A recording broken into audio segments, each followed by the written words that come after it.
Yun, no? Mapagpalang araw po sa inyong lahat. Kamusta po kayong lahat? Sana po nasa mabuti kayong kalagayan. Saan man panig kayong mundo naroroon. Yun, no? Hello po. Ang atin po ngayon ay magluluto po ulit tayo, syempre. At ang ating lulutuin po ay ito po yung mga ingredients. Papakita ko po sa inyo at hindi ko po muna babanggitin kung ano yung lulutuin natin. Try ko po at kung alam nyo po, paki-comment po kung alam nyo yung ating lulutuin. Kung hindi naman po, tapusin nyo tong video na to para po malaman nyo kung anong menu natin for today's video. So, ito na po yung mga ingredients natin. Meron po tayo ditong tilapia. At syempre, meron po tayong pechay, siling green, talong, bawang, luya, at sibuyas. At meron po tayong suka doon at meron po tayong coco mama. So, alam ko po na yung iba po ay alam na po yung ating lulutuin. Kaya, tara po, samahan niyo po muna ako sa pag-prepare po ng ating menu for today. Tara po! So, ayan na nga po, nag-set na po natin yung camera at gagawin na po natin yung ating mga ibang mga sangkap. So, unahin ko lamang po itong sibuyas, bawang at luya. Yun po yung ating uunahin para po maisalang na po natin yung tilapia. Opo, uunahin po natin isalang yung tilapia bago ko po asikasuhin yung ibang mga gulay. Pasensya na rin po pala kayo sa akin dito kasi nagsasalita po ako at nagpapaliwanag. Yun po pala ay may maingay sa ating audio kaya tinanggal ko na lamang po kaysa naman po magka-violation pa tayo kay YT. So, binoise over ko na lamang po kaya pagpasensyahan nyo na po kasi buka ng buka yung aking bunganga diyan na wala pala kayong maririnig mula sa boses dito ni Ate Vera. Kaya atin munang binoise over para naman po hindi tayo magka-violation at hindi na tayo managot kay YT. So, ito muna po ang ating gagawin at yung luya po ay tinanggalan ko lamang po ng mga itim-itim at hindi ko na po siya babalatan. Tinanggal ko lang po yung medyo hindi na pwede kasi hugasan ko na lamang po dito ng maigi at hihiwain. Ganyan po ako magluya at may ilang piraso po akong bawang dito. Yun po ang ating gagamitin. 4 na butil lang po yung aking bawang dito. Pero yung iba po hindi na po nagbabawang dito. Pero ako po ay naglagay pa rin po ako. Ayun na po, tapos ko na po asikasuhin yung bawang, sibuyas, luya. At isasama ko na rin po yung siling green po pala. Hindi po siling labuyo. Isasama ko na rin po sa paghuhugas para naman po may sama na sa pagsalang mamaya ng ating tilapia pagka okay na yung ating mga pampalasa. So, ito po, nahugasan ko na po at hihiwain na po natin yung sibuyas, bawang at luya. At bago po natin isalang yung tilapia. Opo, una ko pong isasalang yung tilapia bago po ako maggayat ng mga gulay kasi papaksiw po muna natin yung isda. Opo, tama po kayo nang narinig, ipapaksiw po muna natin para naman po masarap at mabango dito sa ating menu for today's video. At yan nga po, habang pinipit-pit po natin tong bawang at binabalatan ay gusto ko lamang po palang kunin tong pagkakataon na to para po magpasalamat po sa inyong lahat ulit kasi 10k subscribers na po tayo. Yun o, maraming salamat po talaga sa inyong lahat at walang sawang pasasalamat dahil sa pagsuporta at pagmamahal nyo po sa amin. Syempre, unang-una po sa ating Panginoon at hindi po kami pinabayaan. At syempre sa pangalawa po at sa tumulong sa amin na maluklok dito sa larangan ng pag-YouTube, ang First Family Ka Business. Maraming salamat po sa kanila. At syempre sa lahat ng mga subscribers at viewers na nandyan lagi para sa amin ni Lito. Maraming salamat po sa inyo at sa lahat po ng aming mga barkada. Syempre, ganun din pasasalamatan ko rin po yung mga aming pamilya ni Lito. Yun, pamilya ni Lito sa Quezon Province at pamilya ko po sa Tarlac. Maraming salamat po sa inyo. So, yan o. Ito na po. Tapos na po nating magayat pala yung sibuyas, bawang. At ito na lamang po luya ang ating ginagayat. So, maraming salamat po pala lahat sa inyo ulit. Yun o. So, antayin lang po natin para maisalang na po natin ang ating tilapia. Saglitan lang po itong pagluluto na to at mabilisan lang din po. Ayun po pala, nakabili po pala ako ng halagang tilapia. 165 po ang kilo at nakabili po tayo ng halagang 150. So, yun. At yung pechay po na 30 pesos, yung talong po ay 20 pesos. So, nakaka 200 na po tayo. At yung sangkap po, sili, sibuyas, at yung luya ay 15 pesos. So, 215 po ang ating nagastos plus po yung 35 na gata po. So, naka 250 din po tayo. Hindi po budget meal ngayon ang ating ulam, pero ilang kainan na rin po namin kasi ito, kaya okay lang naman din po.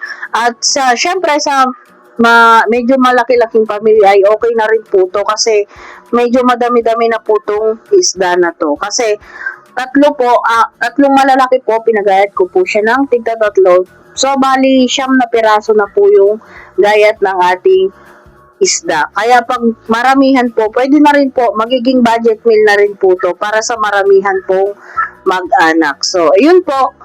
Kaya naman po, dinagrab ko na kahit ganito ka laki yung ating budget for today's video ay yun po, yun, ilan kainan na nga po namin yun at mas magastos po kasi tulad ng lagi kong sinasabi, mas magastos kung tuwing kainan ay iba-ibang ulam. Pero syempre, depende pa rin po yun kung gusto nyong mag-budget, kung gusto nyong magtipid, yun nga po.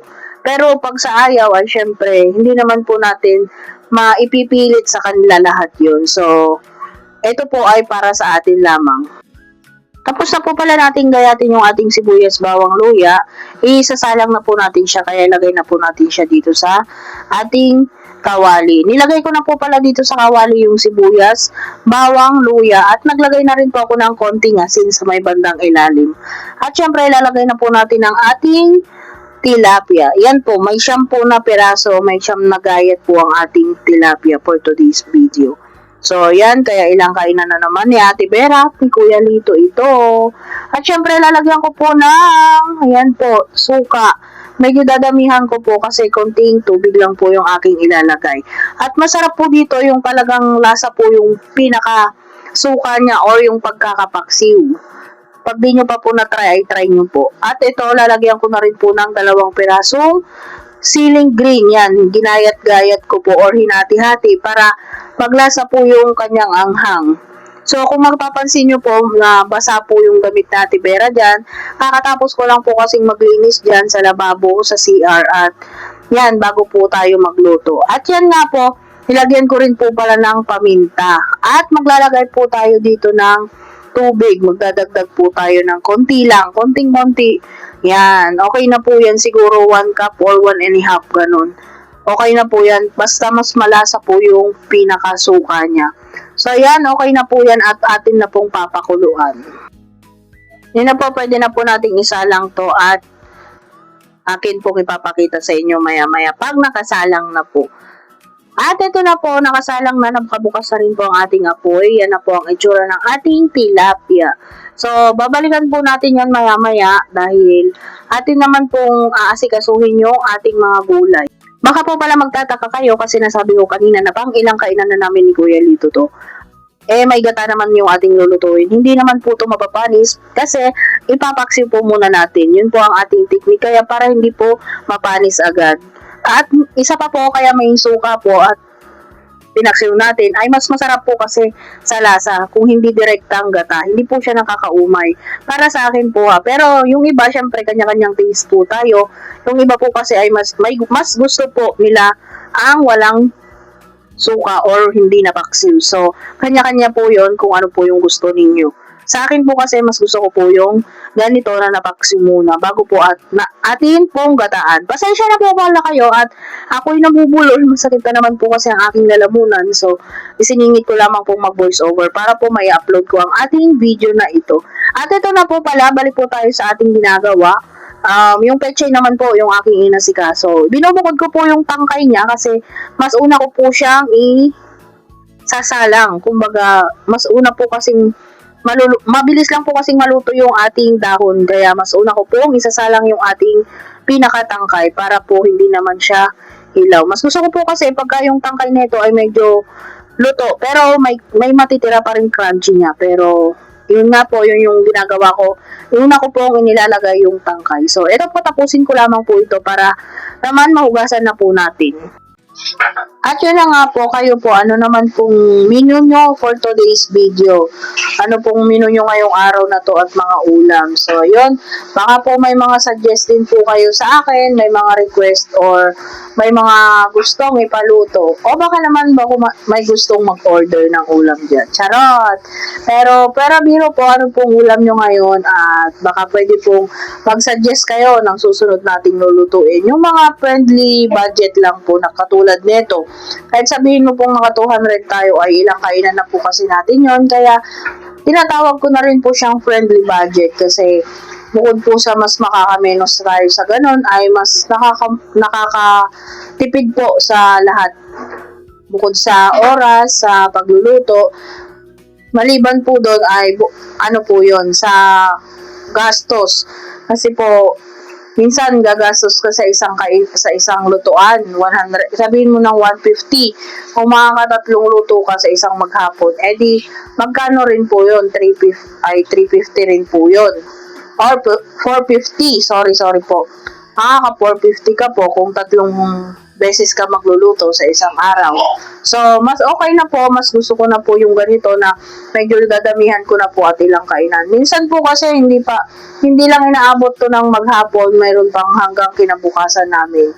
So, yun, ganun po yung aking technique sa pagluluto. Kayo po, ano pong magiging technique nyo sa pagluluto? Ganito rin po ba na isahan lang po kayo magluto or yung iba-iba po kayo magluto kada kain po? Pwede naman po kayong mag-suggest sa akin at mag-request syempre. At sa mga nagre-request naman po, basta naman po kaya ng ating budget ay matutupad po agad tong inyong mga request. Tulad po na itong tilapia na to, request din po to, pero yung request niya ay tilapiang ginatan lang. Ang ginawa ko lamang po, gata sa paksiw. So, medyo malapit naman po sa request niya. So, yun lamang po. Kung gata lang po kasi ang aking gagawin ay hindi ko po aabot ito ng kinabukasan. Kaya mapapanis po. So, naglagay na lang po ako ng suka. At saka yun po kasi yung mas gusto ko. Mas malasa po kasi pag ipapaksiw mo muna yung isda. At yun na nga po, balik po tayo sa ating ginagawa ulit. Ito po at hihiwa na po ako ng ating talong. So, 3 peraso po yung talong natin at hihiwain ko lamang po ng pa-slide po na ganyan at pabilog lamang po. So, ganyan lamang po. At ang aking po parang kutsilyo dyan ay napakapurol po kaya hinasa ko po muna sa puwet ng tasa. Medyo naging okay naman po. Kaya ko po pala nabanggit about dun sa pagre-request po ng ulam na gustong ipaluto. Yung iba po kasi nagtatampo kasi hindi ko daw po niluluto yung kanilang mga request. Gusto ko lamang pong ipaliwanag habang nandito pa tayo. Gusto ko lamang po ipaliwanag na hindi naman po agad-agad ay makakabili ang inyong lingkod na si Ate Vera kasi nga po binabudget ko lamang din po yung ating budget. So, yun. Minsan po kasi yung ibang mga request ay mahal or magastos. Yung iba may request igado daw, kare-kare. Opo, kaya po nating lutuin yon at pwede po nating lutuin pero wala pa po kasi tayong budget. Kaya sana po maintindihan ninyo ako at wag po sana kayong magtatampo. At kaya po patuloy po akong naglalambing sa inyo na sana po share po tong ating mga video, mga vlogs para po syempre magkaroon po tayo ng revenue at magkaroon po tayo ng budget sa mga nire-request nyong mga ulam. Yun lamang po at maraming salamat po. Balik po tayo dito sa ating niluluto. Yun po, okay na po, napaksil na po yung ating tilapia. Medyo luto-luto na po dyan. Lalagay na po agad natin tong tangkay ng ating pechay para maging okay na po ito at maluto-luto na rin po ng konti. Maya-maya po isusunod ko na rin po yung ibang mga panangka. At yun po, nalagay na po lahat natin yung tangkay ng pechay. Tatakpan po muna natin to saglit. Kukunin ko po muna yung takip at nang matakpan na po para maluto po ang ating tangkay. At ito na po, kumukulo na po yung ating niluluto. Ayan, okay na po yung tangkay ng pechay. Ilalagay na rin po natin yung ibang mga sangkap. So, ganyan lamang po kadali ang ating luto for today's video. Kaya sa mga gusto pong kumaya at gusto rin ng ganitong ulam ay kayang-kaya nyo pong gayahin, panoorin nyo lamang po ang ating video hanggang sa dulo. So ayan, lalagay na rin po natin yung talong. Yan, papaibabaw na rin naman po natin. At isinama ko na rin po yung natitirang ceiling green natin na 3. Bali 5 piraso po kasi ang ating ceiling green para po bumango na po siya ng husto. So, ganyan lamang po kadali ang ating nino. At naglagay na rin po pala ako ng gata. Pagkalagay ko po ng gata, hindi ko po agad siya tatakpan para po hindi mamumuo yung ating gata. Yun po ang sikreto ng paggagata. Para hindi po namumuo yung ating gata, wag po natin tatakpan muna. Yan, muna natin kumulo ng kumulo yan hanggang po sa medyo maluto yung gata natin. Pero pagka kumulo na po yan, pwede na po nating takpan ulit yung ating niluluto para maluto po ng husto at maluto po ng yung mga nasa ibabaw. Lulutuin ko lang po ng bahagya itong ating gata at yung ating talong para po mamaya ilalagay ko na rin po yung dahon ng ating pechay. Yan, saglit lang po kasing maluto yung ating dahon ng pechay kaya yun, ito po yung dahon ng pechay na hugasan ko na rin po. Saglit lamang din po kasing maluto kaya hinuhuli ko po talaga. Magasarap po kasi yun sa dahon ng pechay yung medyo may crunchy din ng konti. So ayan, kumukulo na po yung ating gata. Tignan nyo po hindi siya namumuo pagka hindi po ninyo tinakpan agad. So yan, masarap na po yan at medyo nagmamanti-mantika na po yung ating gata kahit nagkaroon po ng sabaw yung ating niluluto. Kasi, ewan ko po bakit nagsabaw dito yung aking niluluto. Gawa po ba ng tilapia yun? Or ano? Kasi konti lang naman po yung nilagay kong tubig kanina. Hindi na po ako nag-additional ng tubig. Pero anyway, hayaan nyo na po at okay lang din naman po na may konting sabaw tong ating niluluto. Kasi gusto ko po dito ay may konting sabaw din po para may maisabaw po tayo sa kanin at mayroon po tayong mahigop ng konti. Kasi masarap pong higupin yan, hindi po nakakaumay kasi meron nga po siyang pagkapaksiw. So yan, titikman na po natin para po alam po natin kung may i-adjust pa po tayo or okay na. At yun nga po, medyo natabangan po ako diyan, kaya po mag-additional po ako dyan ng konting asin lamang po yan. Konti lang po yung katamtaman lamang po ang lasa at maglalagay din po ako ng kapurat na betchin dyan. Konting-konti lang po. Pero sa mga hindi po gumagamit ng betchin ay pwede naman po ninyong i-skip ito, ganitong paglalagay ng betchin. So, yan lamang po at okay na po yan. Mamaya lalagay na rin po natin yung dahon ng pechay. Yan. At sa mga magtatanong po kung tilapia lamang po ang pwedeng iluto ng ganito, hindi po. Kahit anong isda po na gusto nyo. Pwede pong tulingan, yellowfin, kahit ano po na gusto nyong isda. Pwede po dito sa ganitong luto. At ito na po at nilagay na po natin ang pechay. Yan. Saglit na lamang po yan at maluluto na po. Okay na po ang ating ulam. So yan, pag kumukulo na po yung ating gata, pwede naman na po yung takpan kung gusto ninyo. Tulad po niyan, medyo maliit po yung aking kawali. Pwede na po yung takpan kasi napakulo na po yung ating gata. Hindi na po siya mamumuo. Kaya tinakpan ko po yan at para maluto na po yung ating pechay. So, magpapalipas lang po tayo ng mga ilang minuto or mga ilang sandali. Okay na po maya-maya itong ating niluluto.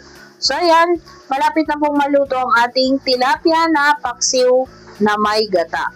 So, yun po yung ating menu for today's video. At ngayon pa lamang po ay nagpapasalamat na po ako sa lahat ng manunood at mag-aantay pong maluto ang ating menu kasi alam ko pong may mga nai-excited dyan at sa mga ayaw naman po ay okay lang din po. Pasensya na po kayo at ito lamang po yung content ko ngayon. So, ayan na, kumukulo na po ang ating ginataan. Yan, medyo itatabi lang natin yan at okay na po yan. Pwede na pong patayin kung hindi pa kayo kakain agad kasi maluluto po yung dahon na yan sa init ng ating niluto. So, okay na po yan at nagkasabaw na nga ng konti pero okay na lang po. Okay na naman na po yan. Sa mga gusto naman pong tuyong-tuyo yung ating mga niluto or walang sabaw yung ating ginataan ay okay lang din po, masarap din po yon kapag tuyo po yung ating niluto. Depende na po yun sa gusto ninyo. So, yan, titikman po ulit syempre ni Ate Vera.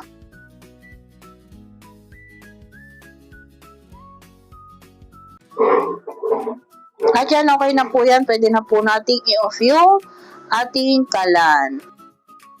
At ito na po, luto na po ang ating paksiw na tilapia na may gata. So, ano pa pong ginagawa nyo? Tara na po din at kain na po tayo! Salamat po sa panonood at pagtsatsaga nyo po sa amin. Sana po hindi po kayo magsawa. So, hanggang dito na lamang po tayo. Bukas po ulit. See you next vlog. Bye! God bless us all! Bye! Ingat po kayo lagi!